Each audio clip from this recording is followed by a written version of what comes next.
So what we're doing is reinforcing it.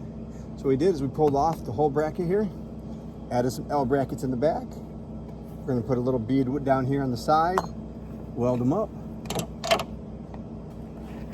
and go from there. A little bit of a gap here, more than I wanted, so I'm gonna fill it in a little bit with some weld. Come sit around with me. Flip flops on.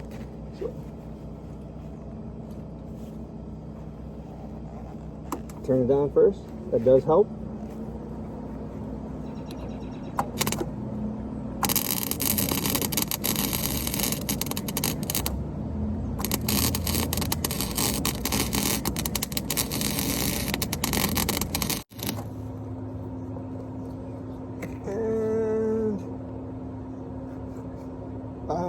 Let's not burn our frame brackets there. Might have been a little burn in rubber.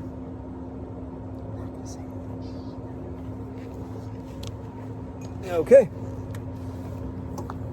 Give you guys a little bit closer up view of what we're doing. Okay. So we're doing right there. So we just put a little bracket on the back of here, right here. An L. So it went this way and this way. And we made sure that the bolts went through it. So, and we upgraded the bolts a little bit longer because other ones I had were not long enough. So I did this to keep the bracket, to give it a nice solid form on the back because I did not have that. And if you look at the pictures, it'll show you that I kind of screwed things up by bahaing with it. And yeah,